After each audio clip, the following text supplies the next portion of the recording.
vamos começar a partir do segundo tema, que é justamente esse tema aqui que já começa no minuto 12. Então aqui, nesses primeiros 10 minutinhos ali, tem a questão da apresentação, né?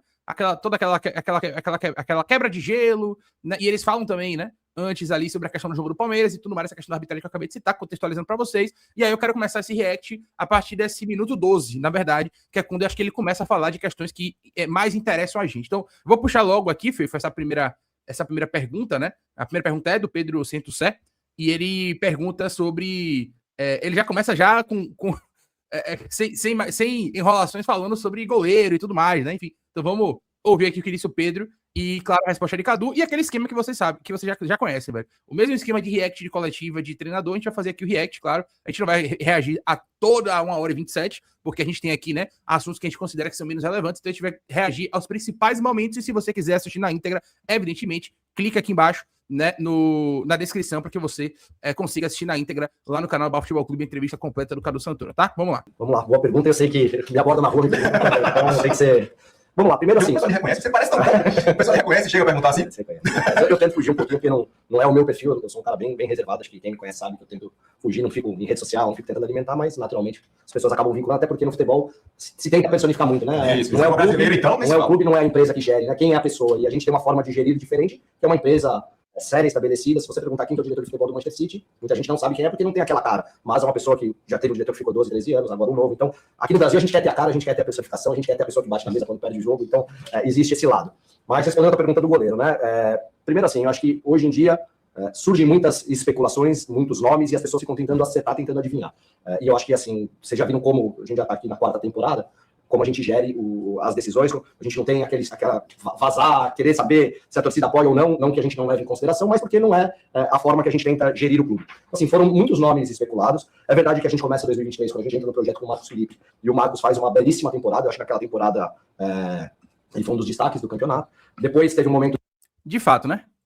Aquela Série A de 23, o Bahia, um dos motivos do Bahia não ter caído foi o Marcos Felipe ter feito uma ótima temporada. Aí se soma isso a Cauli, se soma isso ali a Luciano Juba começando a despontar na reta final do campeonato. A gente tentou fazer um movimento na época do Adriel, que é um jogador mais jovem, com potencial, que inclusive vem fazendo uma boa temporada em Portugal, despertando nomes de clubes maiores. Então, assim, nós tivemos alguns movimentos. A chegada do Ronaldo foi um atleta que eu percebo muito, assim, que o futebol e o torcedor, de uma maneira geral, muitas vezes ele quer o nome de grife, né? Quer o nome que impacta a chegada de aeroporto, e não necessariamente essa é a forma. Toda na rua. Os caras que foi um movimento diferente, o último dia da janela, foi uma operação um pouco diferente. Mas, assim, existe esse lado, e eu entendo, né? Acho que todo mundo que gosta de futebol, de alguma forma já foi torcedor e entende que isso tem um peso. Mas quando a gente faz o movimento do Ronaldo, foi uma discussão muito com o Rogério falando de coisas que ele via no Ronaldo, discutindo com o scout, e a gente tem isso muito, muito claro. O Ronaldo teve o seu momento que ele oscilou também, mas um cara assim, profissional, cabeça no lugar, nunca deixou impactar isso, e deu a volta por cima. E até o jogo antes da lesão, eu vi perguntas na zona mista pro Ronaldo se ele considerava ser convocado para a seleção. Então, assim, eu acho que assim, ele vinha como um dos melhores goleiros da Série A nessa partida. Ele é prata até hoje, inclusive. Então, assim, o problema é que a gente não foi buscar um nome para dar uma resposta que, de repente, poderia acalmar todo mundo. Perfeito. E que depois poderia não funcionar. A gente vai numa outra forma de trabalho. E o João Paulo vem, no meio do ano passado, quando o Marcos Felipe recebe uma oferta da Turquia. A gente entende, quando eu falo a gente, nós, o atleta, o empresário, que era um momento de saída, porque o Marcos tinha gerado também um pouco de desgaste ali pela torcida. Vai para o final da janela, assim, que fique muito claro, né? O nosso planejamento era ter nessa temporada o Ronaldo, pelo momento dele, o João Paulo ia apostar no garoto da base, porque... Importante ele falar sobre isso, porque quando a gente falou sobre o Lavieira, né, e eu falei que o planejamento do Bahia era ter... a galera falava porque o Bahia não tinha 3 goleiros e tal. Eu falei, o Bahia tem 3 goleiros. O Bahia tem Ronaldo, o Bahia tinha, né, naquele momento, Ronaldo, João Paulo e Vitor. Né, eram os 3 goleiros do Bahia. O Bahia tinha no seu planejamento ter um goleiro sub-20 como seu terceiro goleiro. Né, tem um goleiro jovem como seu terceiro goleiro. Era o planejamento do clube. Né, e a partir do momento que o Ronaldo se machuca gravemente, o Bahia ficou receoso de ter João Paulo, Vitor e um outro goleiro do sub-20 que seria Fábio. Né, a princípio, que é o goleiro que treina como profissional. E aí tem o Yuri também, né, que agarrou, por exemplo, ontem no jogo do Sub-20, mas o Fábio é que vem treinando com o profissional com mais frequência, né, pelo menos aparece mais vezes nos treinos do profissional, até porque o Yuri ele tá mais inserido nos campeonatos de Sub-20, né, que o Bahia termina disputando. Então o Bahia ficou receoso de ter João Paulo, né, e 2 goleiros muito jovens, né, e aí, por exemplo, se João Paulo tem uma virose, se João Paulo tem uma pancada, se João Paulo se machuca, o Bahia ficar com todos os seus goleiros da base para poder jogar competições importantes até a volta de Ronaldo. Então, a busca por Lavieira, né, tem muito a ver com a prudência de caso acontecesse alguma coisa nesse sentido, o Bahia está resguardado, né? Então, Isso também é importante sempre falar. Se a gente não desenvolver, não formar jogador, o clube nunca vai crescer. Nós precisamos crescer receita, nós precisamos... E acho que é legal a gente falar um pouco mais desse tema, porque é parte do projeto, é parte do processo. Se hoje, vou usar como exemplo, hoje Palmeiras e Flamengo, se o Palmeiras hoje briga com o Flamengo, tendo uma torcida menor, tendo uma receita menor, é porque vende atletas, é porque desenvolve, performa, vende. Né? Não quero dizer que vai vender sem performar, não é isso. Precisa jogar, precisa botar a camisa do Bahia, precisa ser valorizado, entregar. E a decisão do goleiro, a gente iria por esse caminho, de ter um terceiro goleiro, o Vitor, um menino da base, que ainda tem idade de sub-20, mas quando ele tem uma lesão, o Ronaldo, faltando 5 dias para o final da janela, e nós temos uma maneira de trabalhar que, por um lado, ela pode ser burocrática, mas, por outro, ela minimiza erros, que é o processo de exame médico, tudo que a gente faz é para minimizar um erro depois. Tem clubes que contratam sem um exame médico, ou, né, e depois que descobrem o problema, nós tentamos minimizar o máximo. Então, assim, a gente precisa de 2 dias para o atleta poder chegar, fazer o exame médico, para não ter risco. Então, quando surge a discussão, a gente já começa a debater 4 ou 5 nomes que estariam ali disponíveis. O Rogério, obviamente, tem um peso importante na decisão, pelo histórico, pelo conhecimento. Participa ativamente desses debates? De todos os debates. E é uma conversa sempre muito saudável, porque, naturalmente, eu vejo um recorte do atleta. O Rogério acaba vendo um recorte menor. O scouting viu horas do atleta. Então, às vezes a gente não conseguiu ver naquele recorte, naquele vídeo, o que o scouting acredita que o jogador tem. Então, esse debate ele é muito importante. Seja uma opinião subjetiva, técnica, sejam dados, números que comprovam o contrário. Então, surge a discussão do Léo.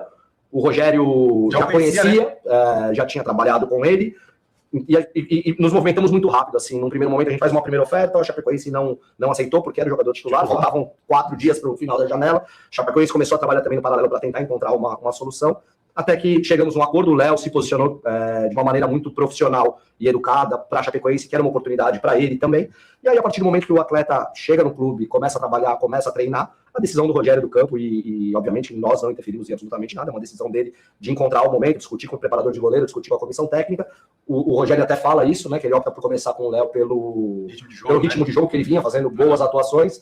Tenho sim uma pergunta aqui para o Cadu Santoro. Cadu, existe uma percepção forte na imprensa, eu me incluo nessa percepção, e também de parte da torcida, de que o Bahia contrata mal, ou que demora demais para agir no mercado. Você acha que essa crítica é injusta? Ou você reconhece erro de avaliação, principalmente nesta última janela? Bom, Márcio... Pergunta direta de Márcio Martins, né? Ele traz ali a opinião dele em relação à falta de contratações na última janela e também a contratações equivocadas, né? Mas assim, eu discordo do Márcio, eu acho que assim, nós estamos passando por momentos de construção.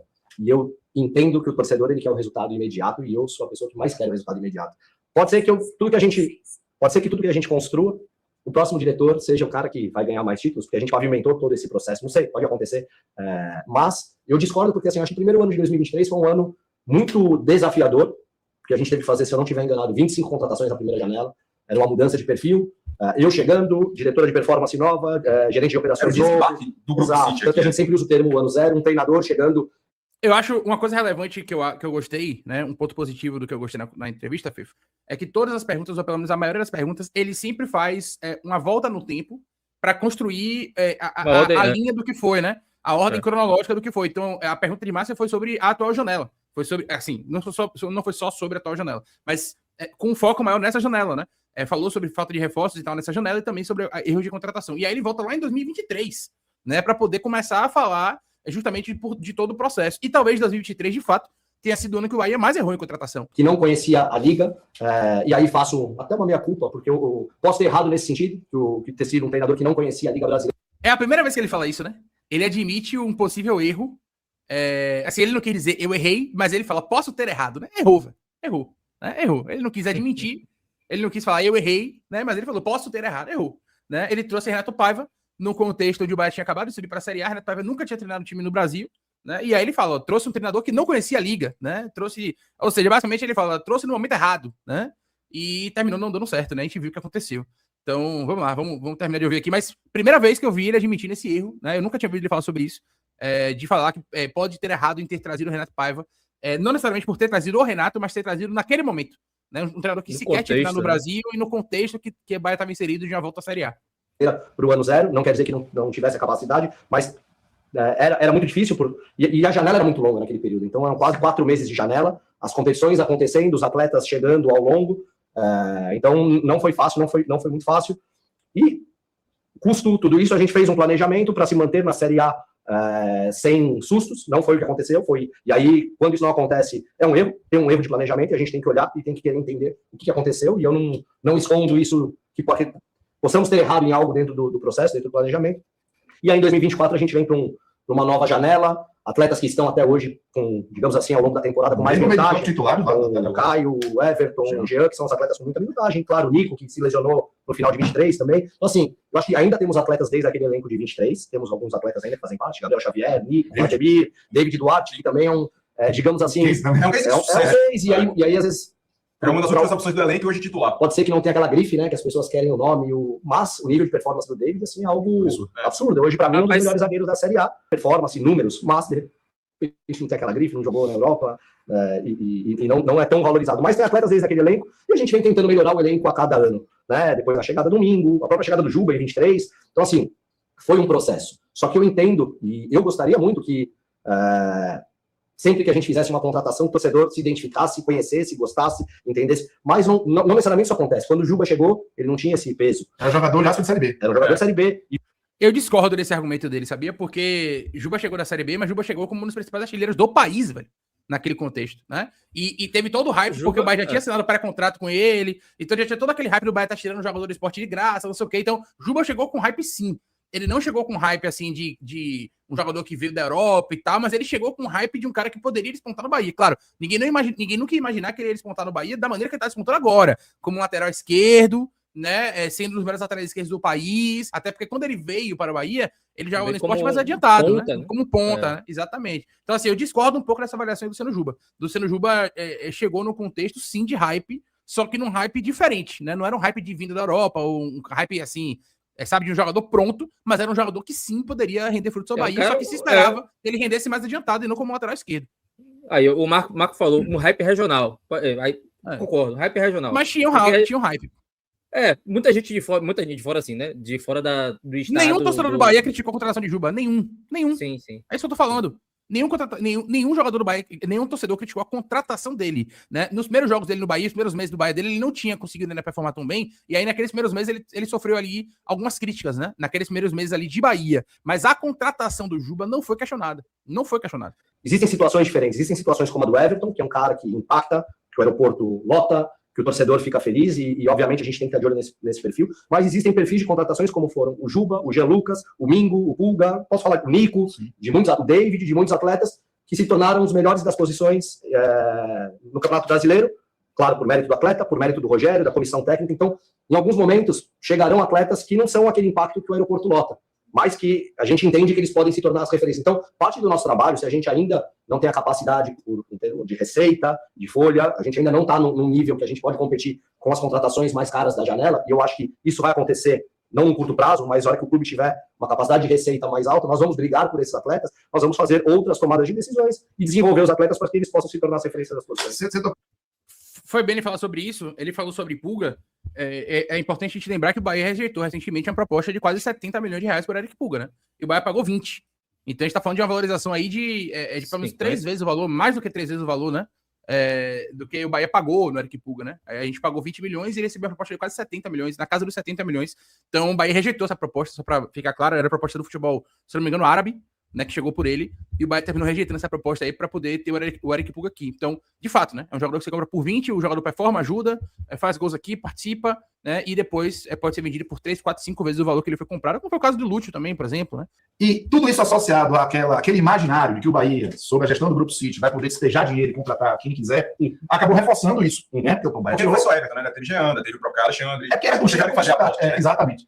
E aí depois, e é uma coisa que a gente aqui acaba por entender, dentro da nossa limitação, eu, Pedro, e talvez mais algumas outras pessoas aí desse ecossistema de comunicação, como é o perfil, é você pegar um jogador como o Pulga, como o Juba, e meio que perceber, desenvolver para que aí gera a valorização, né? Se você pega um ativo muito caro, você simplesmente vai conseguir ganhar em cima, e enfim.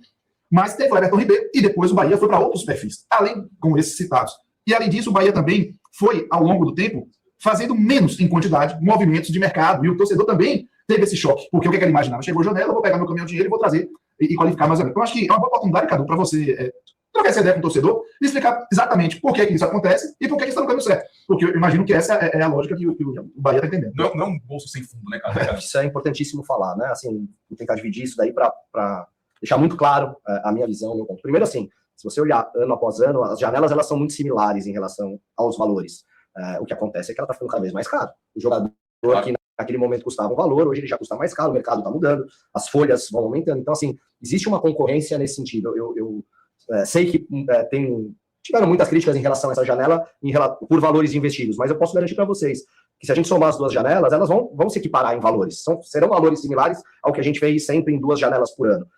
Uma frase minha acabou ficando famosa, onde a segunda janela... Vou até voltar aqui para a gente escutar de novo esse trecho, porque esse trecho aqui eu considero importante. Vamos lá. Custava um valor, hoje ele já custa mais caro, o mercado está mudando.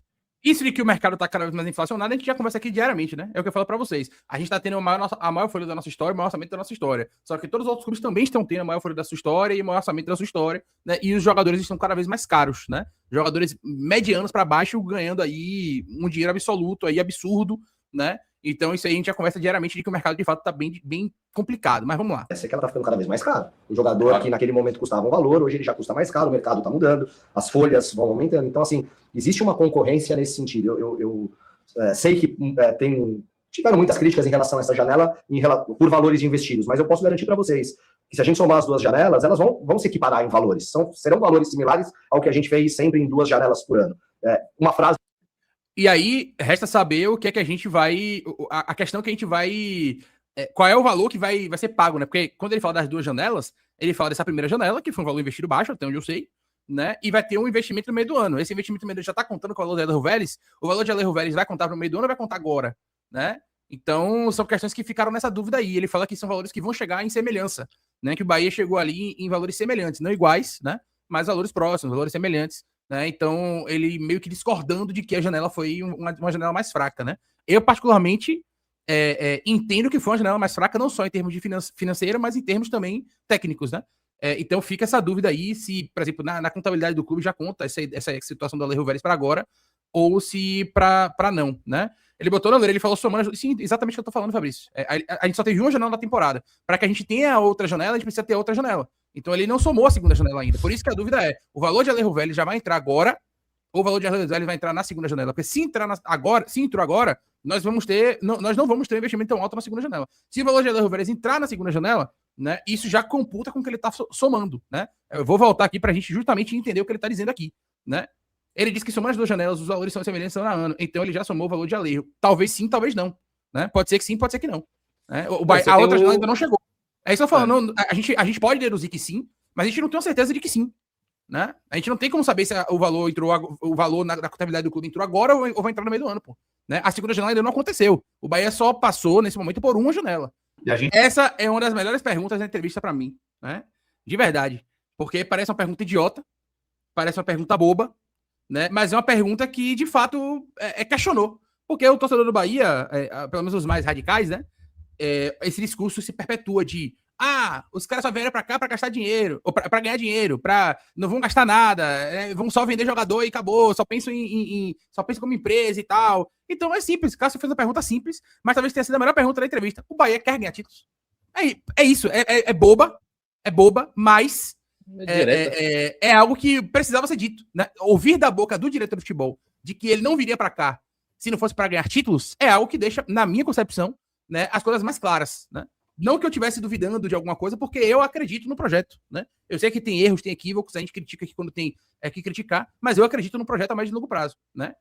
Então, eu acredito, mas para quem não acredita, né, eu acho que é uma reafirmação, ou pelo menos uma tentativa de suavizar as coisas, né? Quando o Cássio faz essa pergunta de maneira direta. Vamos lá. A gente tem um público muito amplo, e tem uma coisa que a gente ouve, que muitas vezes acaba refutando, mas que é bom ouvir de você. O Bahia, sob a gestão do Grupo City, quer conquistar títulos grandes? Essa é a pergunta simples, mas sabe o que acontece? Muitas vezes, o torcedor ele olha e fala assim, não entendendo esse processo gradativo de crescimento e construção, ele vai para, não, ele só quer aqui chegar, formar jogador e vender. Ganhar em campo não importa. Eu até uso um argumento, ó, o jogador campeão vale mais. Até se for essa lógica, ganhar título é importante. Mas o mais importante mesmo, eu ouvi, dica do Santoro, o Bahia quer ganhar título grande?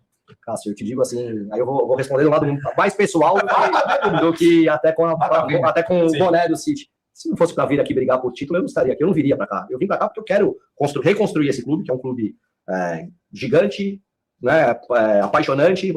Quando você vem morar em Salvador, você entende rapidamente. A gente pode estar num momento ruim, nunca fui para um jogo, tirando os jogos do Baiano, que de repente ainda tem uma relevância menor dentro do ano, com menos de 30 mil pessoas. Então, quando você olha a média de público, você não pode querer estar no top 5 de média de público e não querer brigar por título. Isso, assim, não faz o menor sentido. Então, quando o grupo vem para o Bahia, ele vem porque ele quer conquistar, ele vem porque ele quer fazer um projeto vencedor. Não tem ninguém mais do que o nosso treinador que não queira ganhar título. É o cara que ganhou tudo, é o cara que eu conheci assim, te digo, não conhecia o Rogério antes, fui conhecer desde a primeira ligação que a gente fez e convivendo no dia a dia, é o cara que eu conheço mais competitivo da minha vida, assim, é o cara que não quer perder a sua... É o cara que eu conheço mais competitivo da minha vida. Palavras de Cadu Santoro sobre o Rogério Ceni. Treinador que ele não conhecia antes do Bahia, né? Ele não tinha nenhuma relação com o Rogério Ceni antes do Bahia. Eles se conheceram aqui no Bahia após a chegada de Rogério no clube. Absolutamente nada. Então, o próprio Rogério não viria se não fosse isso. Mas existe um processo, existe um tempo para as coisas. E a gente precisa construir isso ano após ano. De novo, o que a gente não pode porque eu sei que o torcedor... E aí tem um ponto que eu achei legal falar. Todos nós temos a mesma faixa etária, ou de repente ficasse um pouco mais velho.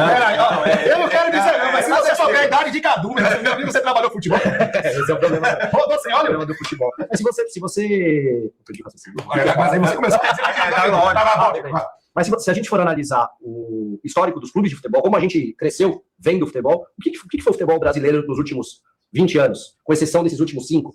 Os clubes se endividam, o dirigente bate na mesa, o dirigente usa o clube para, de repente, depois dar um passo na carreira, seja ela onde quer que seja. O clube não é o fim, o clube é o meio, seu dirigente, né? O clube se endivida, mas se o clube ganha, tá tudo certo. Ninguém lembra do que ficou para trás. E agora a gente está num outro momento do futebol. Acho que a gente tem 2 grandes exemplos que a gente tem que sempre analisar, olhar como referência. Para mim, o que eu acho mais interessante, que são 2 modelos de negócio completamente distintos, são Palmeiras e Flamengo, cada um com sua coisa positiva, sua maneira de gerir, e competem, e hoje são referências de gestão, são referências de como o clube cresceu em receita. Então eu acho que assim, e o torcedor, ele passou agora, tá numa outra fase, e se o meu clube não se organizar, eu não brigo nunca mais. Né? Eu acho que é isso. Mas essa mudança de cultura, ela não é imediata. Não é imediata. Anos, o torcedor aqui do futebol baiano, que se acostumou aos famosos pacotões de Natal, raiva que eu tenho disso, chegava jogador à torta direito só para dizer a apresentação de galera. Eu brigo com o pessoal da imprensa, quando a gente vai contratar um jogador, vai fazer a apresentação, não vamos fazer uma um dia, outro no outro, porque eu também tenho pavor daquele...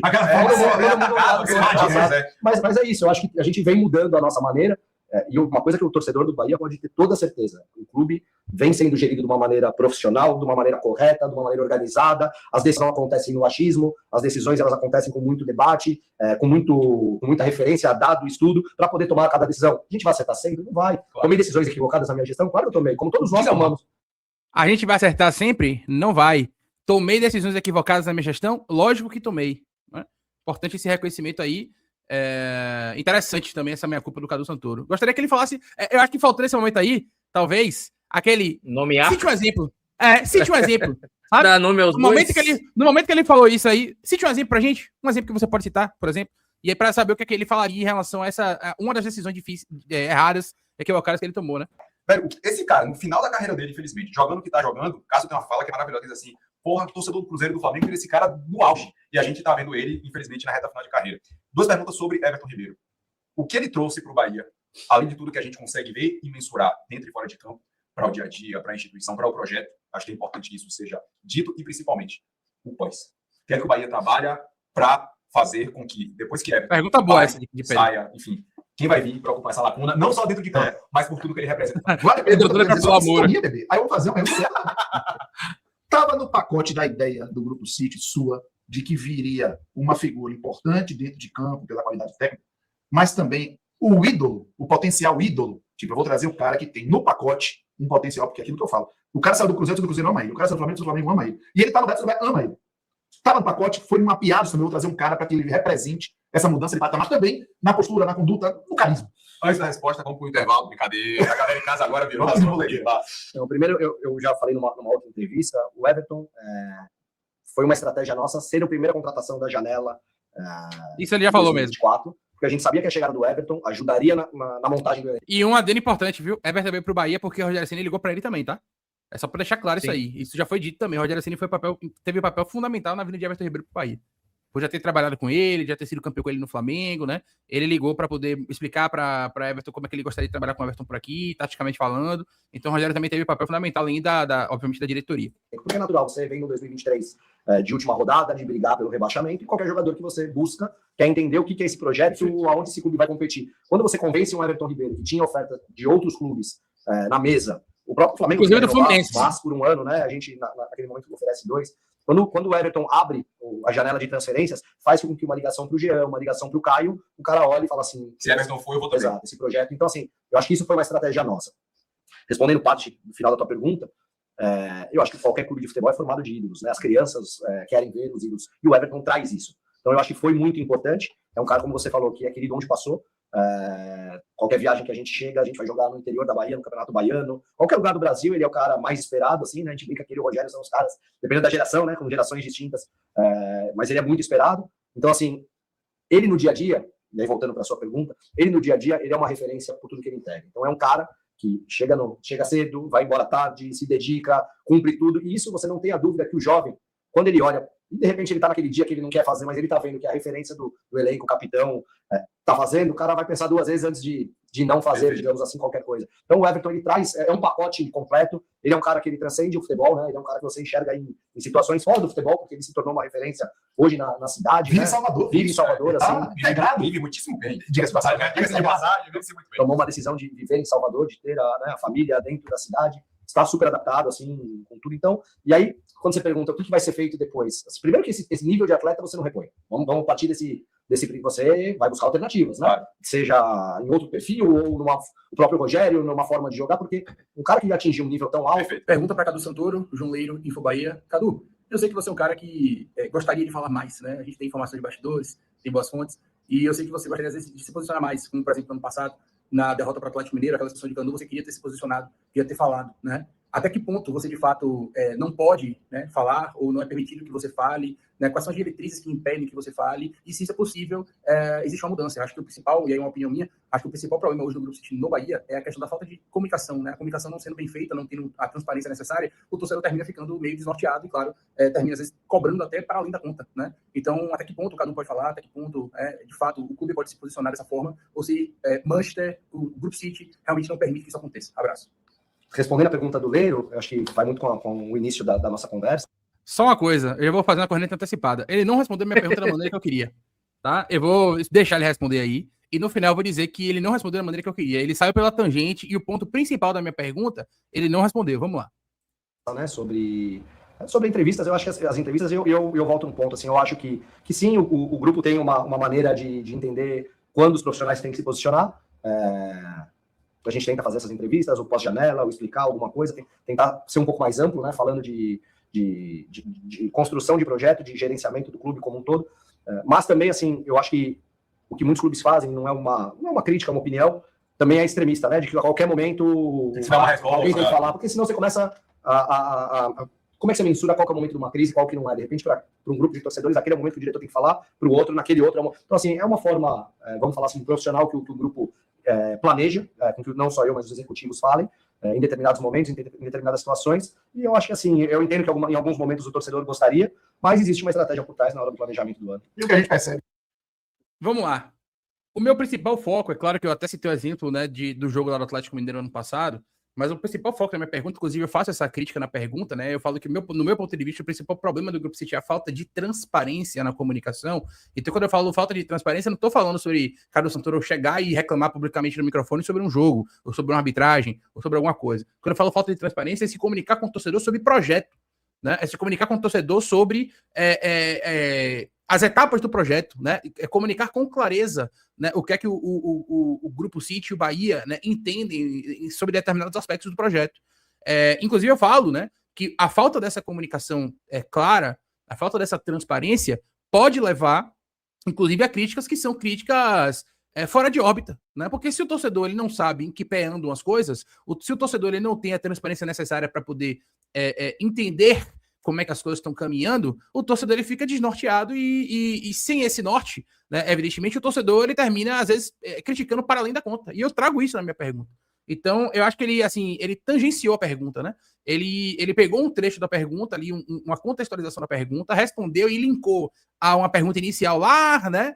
Sobre a arbitragem do jogo do Palmeiras e tudo mais, sobre essa questão de falar ou não. Mas o ponto-chave não era falar necessariamente sobre essas questões. O ponto-chave era falar sobre a comunicação do grupo com o torcedor, né? E quando eu falo com o torcedor, não é você abrir a boca para poder reclamar de arbitragem, não é isso, é abrir a boca para falar com o torcedor sobre projeto, né? Sobre o que é que o Grupo City entende para a temporada de 2026, né, falar mais com o torcedor, como uma entrevista nesse sentido de bar, né, falando de campo, porque a outra entrevista que ele tinha dado, antes do Bola da Vez, né, que foi uma entrevista de fechamento de ano, ele tinha dado entrevista pro Futebol SA aqui, falando muito mais do ponto de vista de gestão de SAF e tudo mais, mas não falando de campo e bola, né, como diretor de futebol. Então, eu acho que falar um pouco mais de campo e bola, falar quais são os reais interesses, né, falar, como ele disse aí, de briga por título, né, de receita, de falar de maneira muito mais direta e clara com o torcedor. Então, eu acho que ele tangenciou a minha pergunta, sabe? Ele tangenciou a minha pergunta. Ele não explicou o que eu queria que ele explicasse, né? Enfim. E terminou também que, querendo ou não, né? Como o Cássio já fez aquela pergunta lá no início sobre a questão da comunicação, né? Teve a questão do jogo do Palmeiras e tudo mais. Terminou que ficou, entre aspas, meio repetido, né? Então, ele meio que se apropriou dessa fala lá do início para poder, agora, nesse momento, quando houve de fato a minha pergunta, ele tangenciar dessa maneira. Mas eu senti falta de uma resposta mais direta do Cadu, né? De falar realmente sobre o planejamento, né? O que é que o Bahia pretende beliscar, né? O Bahia vai chegar aonde? Quais são os anseios do Bahia na temporada? Pô, o Bahia tem um planejamento de chegar em tal fase, em tal lugar, sabe? Então, acho que faltou isso, né? Faltou dar esse norte ao torcedor. E eu tentei puxar esse norte com a minha pergunta, mas terminou que ele tangenciou a minha pergunta. Então, fica aqui a minha crítica